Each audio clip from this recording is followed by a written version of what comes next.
अस्सलामुअलैकुम। तो भाई आज की वीडियो में हमने पढ़ना है visible light and continuous spectrum.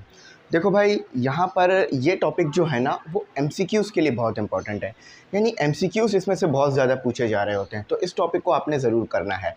अब देखो आपके पास विजिबल लाइट आती कैसे है, और विजिबल लाइट जब प्रिज्म में से पास होती है तो वो मुख्तलिफ़ कलर में कैसे टूटती है, इन सब चीज़ों पे बात करते हैं। सबसे पहले तो आप ये देखो, देखो भाई आपको पता है आपके पास इलेक्ट्रोमैग्नेटिक वेव जो है उसकी मुख्तलिफ वेवलेंथ होती है, मुख्तलिफ जो है वो फ्रीक्वेंसी होती है। सही है, ये समझ लो आपके पास एक इलेक्ट्रोमैग्नेटिक वेव है, ठीक है। अब इस इलेक्ट्रोमैग्नेटिक वेव की मुख्तलिफ फ्रीक्वेंसी है, मुख्तलिफ जो है वो वेवलेंथ है। फॉर एग्जांपल यहाँ से लेकर यहाँ तक की फ्रीक्वेंसी और वेवलेंथ अगर आप उसको काउंट करो और उसको देखो तो ये जो है वो आपके पास क्या बनेगी, रेडियो वेव, ठीक है। RW लिख रहा हूँ, रेडियो वेव। अच्छा, यानी यहाँ से लेकर यहाँ तक की जो रेंज है वेवलेंथ की और फ्रीक्वेंसी की, इसमें आपको मिल गई रेडियो वेव। अब वो कितनी रेंज है फ्रीक्वेंसी की या वेवलेंथ की वो हम पढ़ चुके हैं, उसको आप प्रीवियस वीडियो में देख चुके होंगे। अभी हम विजिबल लाइट के ऊपर बात कर रहे हैं। अच्छा, अब यहाँ से लेकर जहाँ पर आपके पास रेडियो वेव ख़त्म हो रही है, यहाँ से लेकर यहाँ तक जो फ्रीक्वेंसी और वेवलेंथ की रेंज है, इसमें आ गई आपके पास माइक्रोवेव, ठीक है, जो कि आपके माइक्रोवेव ओवन में भी यूज़ होती है, ठीक है। अब इसके बाद माइक्रोवेव जहाँ से ख़त्म हो रही है, देखो आपको मैंने एक ख़ास फ्रीक्वेंसी दे दी, एक ख़ास वेवलेंथ दे दी। मैंने कहा कि ये फ्रीक्वेंसी और वेवलेंथ आपके पास है, ये कौन सी इलेक्ट्रोमैग्नेटिक वेव है। तो आप आए यहाँ पर, आपने इधर देखा, हाँ ये जो हमें वेवलेंथ और फ्रीक्वेंसी दी है ये मैच कर रही है किससे, माइक्रोवेव से। तो यानी दी गई वेव माइक्रोवेव है इलेक्ट्रोमैग्नेटिक वेव, लेकिन वो माइक्रोवेव कहलाएगी। अच्छा, अब आपको मैंने दे दी एक और फ्रीक्वेंसी और वेवलेंथ की रेंज। तो यहाँ से लेकर यहाँ तक जो आपके पास फ्रीक्वेंसी और वेवलेंथ की रेंज आ रही है, रेंज का मतलब होता है उसके अंदर बहुत सारी वैल्यूज़ होंगी।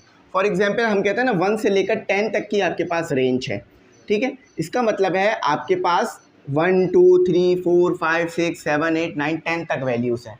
तो जब हम यहाँ पे रेंज की बात कर रहे हैं तो इसका मतलब है फ्रीक्वेंसी यहाँ से लेकर एक ख़ास वैल्यू से लेकर, फॉर एग्जांपल 0 से लेकर, एग्जांपल के तौर पर 0 से लेकर 5 तक या 4 तक की रेंज है आपके पास। तो अगर इसमें कोई वैल्यू आएगी तो वो आपके पास जो है वो इंफ्रारेड वेव कहलाएगी। ये एग्जाम्पल के तौर पे मैंने नंबर लिखा था, ठीक है। अब ये हो गई इंफ्रारेड वेव, ठीक है, इंफ्रारेड वेव। अब इंफ्रारेड वेव के बाद जो वेव आती है ना, इंफ्रारेड वेव के बाद जो वेव आती है वो होती है विजिबल लाइट या विजिबल लाइट रे, ठीक है। और इंफ्रारेड के बाद और अल्ट्रावायलेट से पहले, अल्ट्रावायलेट रेज से पहले जो आपके पास वेव आती है ना, यानी जो रेंज आती है फ्रीक्वेंसी और वेवलेंथ की, वो विजिबल लाइट है। समझ गए। अगर आपसे पूछ लिया जाए इंफ्रारेड और अल्ट्रावायलेट रे, इनके दरमियान में जो एक और रे है या एक और जो चीज़ है वो क्या है, तो आप बोलोगे वो विजिबल लाइट रे है या विजिबल लाइट है। बात समझ गए। पहले आपके पास आई रेडियो वेव, फिर माइक्रोवेव, फिर इंफ्रारेड वेव, और फिर आ गई विजिबल लाइट। विजिबल लाइट के बाद जाओगे तो अल्ट्रावायलेट रे, एक्स रे, गामा रे आएगी आपके पास, ठीक है। तो ये आपको मैंने बता दिया। आज हम इसी चीज़ को स्टडी कर रहे हैं। अब रेंज क्या है फ्रीक्वेंसी की और वेवलेंथ की, ये देख लो। अभी हमारे पास सेल्फ असेसमेंट में क्वेश्चन भी है, वो भी करेंगे। अच्छा देखो, अगर आपके पास फ्रीक्वेंसी 400 टेरा, टेरा का मतलब होता है 10 की पावर 12, 400 टेराहर्ट्ज से लेकर 750 टेराहर्ट्ज तक फ्रीक्वेंसी है, या इनके दरमियान में भी कोई फ्रीक्वेंसी है, इसका मतलब है विजिबल लाइट है। फॉर एग्जांपल मैंने आपको दे दिया, आपके पास फ्रीक्वेंसी है 500 टेराहर्ट्ज। मुझे बताएं ये कौन सी वाली इलेक्ट्रोमैग्नेटिक वेव है, ये कौन सी वाली ईएम वेव है। तो आप क्या लिखोगे, आप लिखोगे ये एक विजिबल लाइट होगी, विजिबल लाइट, ठीक है, ये एक विजिबल लाइट होगी। समझ गए मेरी बात। अच्छा, विजिबल लाइट की स्पीड वैक्यूम में होती है 3 × 10 की पावर 8, ठीक है। यहाँ लिख लो, ये आप लिख लो अपने पास, visible light speed in vacuum is 3 × 10⁸ metre per second. ठीक है, ये वैक्यूम में निकाली गई है। अब वैक्यूम का मतलब तो हर बच्चे को पता है। वैक्यूम का मतलब होता है कि आपके पास कोई भी जो है वो मीडियम नहीं है, कोई भी जो है वो पार्टिकल्स मौजूद नहीं है। अगर मीडियम या पार्टिकल्स होंगे तो वो वैक्यूम तो नहीं रहेगा, वैक्यूम के अलावा हो जाएगा। ठीक है, स्पेलिंग सही लिखे लेकिन WM आता है। ठीक है, तो ये लिख लेना, ये स्पीड आप लिख लेना अपने पास। चलो अब आगे की तरफ मूव करते हैं। और ये सवाल आज पूछे भी जाते हैं कि आपके पास फ्रीक्वेंसी ये है, वेवलेंथ ये है, ये कौन सी वाली इलेक्ट्रोमैग्नेटिक वेव है। ठीक है, इस तरह से आपके पास आ जाता है। अभी मैं आगे बताऊंगा अभी मज़ीद डिटेल में। ठीक है, तो ये बात आपको समझ में आ गई। चलो इसको मज़ीद और डिटेल में जाके पढ़ते हैं। अब कॉन्टीन्यूअस स्पेक्ट्रम क्यों कहा? देखो कॉन्टीन्यूअस स्पेक्ट्रम इसलिए कहा, देखो ये स्पेक्ट्रम यहाँ से शुरू हो रहा है, यहाँ पे जा रहा है। स्पेक्ट्रम का मतलब होता है कि आपके पास ना बहुत सारी रेंज है फ्रीक्वेंसीज़ की और वेवलेंथ की, तो वो एक स्पेक्ट्रम कहलाता है। तो इलेक्ट्रोमैग्नेटिक स्पेक्ट्रम की जब भी बात होगी, इसका मतलब है कि मुख्तलिफ फ्रीक्वेंसी की रेंजेस बना दी गई हैं और उस रेंजेस के अंदर मुख्तलिफ वेवलेंथ की वेव्स आ रही हैं। मतलब कोई रेडियो वेव आ रही है, माइक्रोवेव आ रही है, infrared, ultraviolet, visible light, ultraviolet रे। ठीक है, तो ये बात आपने याद रखनी है। ये बड़ा जो है ना वो सवाल आपके साथ पेपर में किया जा रहा होता है, तो आप लोगों को अगर ये बात पता होगी तो आसान हो जाएगी आपके लिए। अच्छा, अब इसके बाद हम आगे पढ़ते हैं, इसकी वेवलेंथ भी देख लेते हैं। देखो फ्रीक्वेंसी की रेंज तो पता चल गई आपको। वेवलेंथ की रेंज है 750 nanometre to 400 nanometre. For example आपको दे दिया गया कि 600 नैनोमीटर। ये कौन सी वाली वेव है? विजिबल लाइट है, ये है तो इलेक्ट्रोमैग्नेटिक वेव, लेकिन इलेक्ट्रोमैग्नेटिक वेव में कौन सी वेव है, ये कौन सी जो है वो रेंज में आ रही है ये? तो ये विजिबल लाइट की रेंज में आ रही होगी। ठीक है, तो ये विजिबल लाइट हो जाएगी। क्यों? क्योंकि देखो 750 और 400 के दरमियान में ये वैल्यू आ रही है। ठीक है, तो दरमियान वाली वैल्यू विजिबल जो है वो लाइट होगी। अच्छा, नैनो का मतलब होता है 10⁻⁹। ठीक है, ये याद रखना, ये बड़ी इंपॉर्टेंट चीज़ें हैं। अक्सर जो है वो पेपर में ये क्या करेंगे आपके साथ कि आपको जो है ना ऐसे नहीं लिख के देंगे टेरा, ऐसे लिख देंगे 400 × 10⁻12 हर्ट्ज़। अब बताएं ये जो फ्रीक्वेंसी है ये किस वेव की है? रेडियो वेव की है, माइक्रोवेव की है, विजिबल लाइट की है? अगर आपको प्रीफिक्स पता होगा कि 10⁻12 इसका मतलब होता है टेरा, तो आप समझ जाओगे 400 टेरा हर्ट्ज़ इक्वल टू मतलब विजिबल लाइट बन रही होगी। ठीक है, अच्छा विजिबल लाइट को आप अपनी नॉर्मल आँख से देख सकते हो, यानी फॉर एग्जांपल अब मेरे सामने से लाइट आ रही है तो देखने में मुझे कोई मुश्किल नहीं है। अच्छा, आप सोर्स देख लेते हैं, सोर्स। ठीक है, SOURC, source of visible light, यानी विजिबल लाइट निकलती कहाँ से है। ठीक है, विजिबल लाइट रे। ठीक है, तो देखो बहुत सारे सोर्सेज हैं, मैं चंद कोई बड़े बड़े सोर्सेज बात कर लेता हूँ। एक तो सन, जो कि आप रोज़ ही देखते होगे आई होप। ठीक है, और उसके बाद आपके पास लैंप, यानी आपके घर में जो लैंप लगा हुआ होता है, बल्ब वगैरह लगे हुए होते हैं। उसके बाद आपके पास फायर, अगर आग वगैरह लग जाए तो विजिबल लाइट निकल रही होती है। ठीक है, अगर घर में जो है वो आपके चली गई है बिजली, मतलब आपकी लाइट चली गई है, तो आप क्या करते हो? फ़ौरन मोमबत्ती जला लेते हो। पहले के दौर में ऐसे होता था, लेकिन अब लाइट एमरजेंसी लाइट जला लेते हो, चार्ज हो सकती है। अच्छा, अब आते हैं हम dispersion of light through prism पर आते हैं। ये है हमारा प्रिज्म। अभी कुछ टाइम पहले मैंने लैब में प्रैक्टिकल किया था, तो उसमें प्रिज्म हमारे पास था, तो मैंने वीडियो बनाई होती तो शेयर करता। अच्छा देखो, प्रिज्म ये आ गया आपके पास, ये प्रिज्म है। अब ये काम कैसे करता है? देखो अक्सर ना हमें ये पढ़ा दिया जाता है कि यहाँ से आई लाइट वेव, ठीक है, यहाँ से आई और ये मुख्तलिफ कलर्स में टूट गई। ये बात ठीक है, ये गलत बात नहीं है, लेकिन असल में पता है हो क्या रहा होता है? प्रिज्म जो है ना, प्रिज्म काम क्या करता है ये सुनो। ये बात तो आसान है भाई, ये आप याद भी रख लोगे कि भाई सनलाइट आई या वाइट लाइट आई और वाइट लाइट जो है वो टूट गई 7 डिफरेंट कलर में, ये तो याद रह जाती है। लेकिन इसके पीछे की साइंस देखो। प्रिज्म जो है ना मुख्तलिफ एंगल पर तोड़ता है लाइट को। क्या करता है? वाइट लाइट आती है, देखो white light is a combination of, यहाँ लिख लो, white light is a combination of 7 colour. ठीक है, वाइट लाइट आपके पास 7 कलर से मिलके बनती है। 7 कलर कौन कौन से हैं मैं अभी लिखूंगा, भी यहाँ पर बता भी देता हूँ।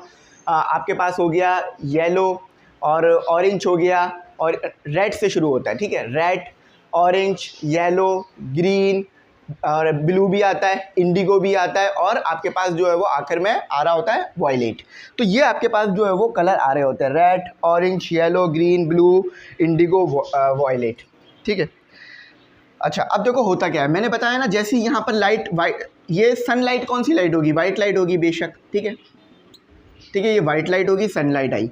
सनलाइट जब प्रिज्म से गुजरी तो प्रिज्म ने पता है क्या किया, इसको मुख्तलिफ 7 कलर में तोड़ा, यानी मुख्तलिफ एंगल्स पे तोड़ देता है, मुख्तलिफ एंगल्स बना देता है लाइट्स के, तो जिसकी वजह से लाइट जो अलग अलग कलर की होती है ना वो अलग अलग हो जाती हैं। अब फॉर एग्जांपल एक कलर आपके पास निकला, यहाँ पर लाइट आ गई है आपके पास। ठीक है, एक कलर आपके पास निकला, मैं जो है वो प्रीफिक्स लिखूंगा, ठीक है, ताकि टाइम सेफ हो। एक कलर आपके पास निकला, कौन सा, रेड निकला। अभी इनकी वेवलेंथ भी बता दूंगा मैं, रेड कलर की क्या वेवलेंथ है। अच्छा, उसके बाद आपके पास कलर निकला, ऑरेंज निकला।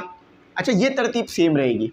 फिर आपके पास येलो निकला, ठीक है, उसके बाद आपके पास निकला ग्रीन निकला, ठीक है, उसके बाद आपके पास ब्लू निकला, उसके बाद आपके पास इंडिगो निकला, इंडिगो कलर आया, और उसके बाद आपके पास आखिर में आया वॉयलेट वी। ये आपके पास 7 कलर आए, 1 2 3 4 5 6 7। ठीक है, रेम्बो भी बन रहा होता है, आपने देखा होगा रेम्बो बनता है ना बारिश के बाद, उसमें भी ये चक्कर हो रहा होता है। अच्छा चलो, अब इनकी जो है ना हम मुख्तलिफ वेवलेंथ और रेंजेस लिख लेते हैं ताकि हमें समझने में ना मज़ीद आसानी हो जाए। ठीक है, सबसे पहले हमारे पास आ जाता है रेड कलर।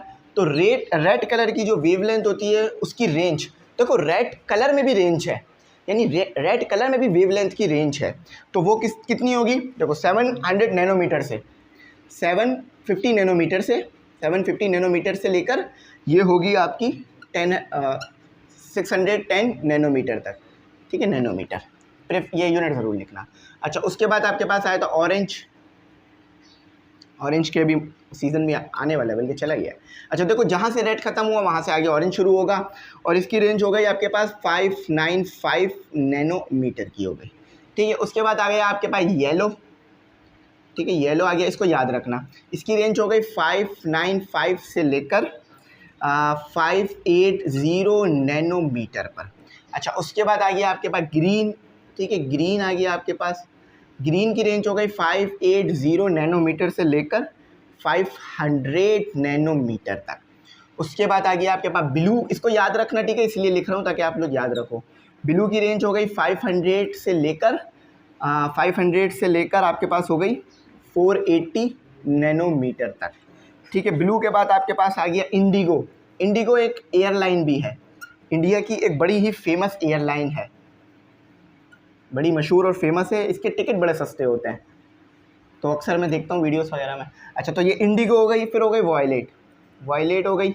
तो वायलेट है 435 से लेकर 400 नैनोमीटर। अब देखो, जिसकी वेवलेंथ सबसे कम है, फ्रीक्वेंसी उसमें सबसे ज़्यादा होगी, यानी एनर्जी उसकी सबसे ज़्यादा होगी। इनमें से बताओ वेवलेंथ सबसे कम किसकी आ रही है। रेड जो कि 750 से लेकर 610 तक है, ऑरेंज जो कि 610 से लेकर 595 तक है, येलो जो कि 595 से लेकर 580 तक है। ठीक है, फिर ग्रीन आ गया 580 से 500, ब्लू आ गया 500 से 480, इंडिगो आ गया 480 से 435, और 435 से लेकर 400 तक आपके पास वॉयलेट आ गया। तो सबसे ज़्यादा जो फ्रीक्वेंसी होगी ना वो वॉयलेट की होगी, क्यों, क्योंकि इसकी वेवलेंथ सबसे ज़्यादा कम है। ठीक है, तो ये बात आपने जो है वो याद रखनी होगी, जिसकी वेवलेंथ सबसे ज़्यादा कम होगी उसकी फ्रीक्वेंसी सबसे ज़्यादा होगी आपके पास। ठीक है, ये हमारे पास इन्वर्स रिलेशन होता है, आप ये अच्छी तरीके से जानते हो, एफ इन्वर्सली प्रोपोर्शनल 1/λ, क्योंकि यहाँ सी होता है, सी कांस्टेंट होता है। ठीक है, अच्छा चलो, ये बात समझ में आ गई। अब आखिर में एक और बात मैं आपको बता दूँ, सोर्सेज वगैरह मैंने सारी चीज़ें ऑलमोस्ट डिस्कस कर ली हैं। आखिर में मैं एक बात बता दूं कि आप विजिबल लाइट को ना अपनी आंखों से तो बिल्कुल देख सकते हो, कोई मसले वाली बात नहीं है, लेकिन अगर आप इसे बहुत ज़्यादा देखोगे ना तो ये जो मेरे लगा हुआ है ना, ये आपके भी लगने के जो है वो ख़तरात बढ़ जाएंगे, खुदा ना खास्ता। फॉर एग्जाम्पल, यहाँ पर बस एक छोटी सी बात, फिर वीडियो ख़त्म करते हैं। कहते हैं सूरज ग्रहण में सूरज को डायरेक्ट ना देखा जाए। क्यों? सूरज को तो वैसे भी नहीं देखना चाहिए कभी भी। क्यों? क्योंकि उसमें से हमारे पास बहुत ज़्यादा रेस निकल रही हैं, और वो रेस विजिबल लाइट भी हैं और अल्ट्रा वायलेट रेस भी होती हैं। तो अगर आप उसे देखोगे तो बहुत ज़्यादा एनर्जी आपकी आंखों में जाएगी, और आपकी आंखों का जो अंदर का सिस्टम है वो ख़राब हो सकता है। लेकिन सूरज ग्रहण में लोग देखने की कोशिश करते हैं, तो जिससे उनकी आंखें ख़राब हो जाती हैं और ऐसे वाक़यात हुए हैं। तो सूरज ग्रहण हो या कोई भी लाइट हो, उसको डायरेक्ट ना देखा जाए। फॉर एग्जांपल मेरे सामने एक लैंप लगी हुई है, मैं बहुत देर तक इसे देखता रहूँ तो मेरी आँखें ना, अब देखो मेरी आँखों में एक इफ़ेक्ट आ गया, मुझे सामने आगे काला-काला नज़र आने लग जाएगा। और अभी हो गया ऐसा, शुरू हो गया था थोड़ी देर के लिए। तो आपने लाइट को डायरेक्ट नहीं देखना, समझदार आप भी हैं। अच्छा, मोबाइल से भी तो लाइट निकल रही है। इसकी जो लाइट है ना, वो कम से कम फ्रीक्वेंसी की होती है और ज़्यादा से ज़्यादा वेवलेंथ की होती है, जिसकी वजह से आपको ज़्यादा नुकसान नहीं पहुंच रहा होता। और ब्राइटनेस कम रख के देखा करें। ठीक है, तो यहाँ पर ख़त्म करते हैं बात। उम्मीद करता हूँ समझ में आई होगी। Thanks for watching. अल्लाह हाफिज़।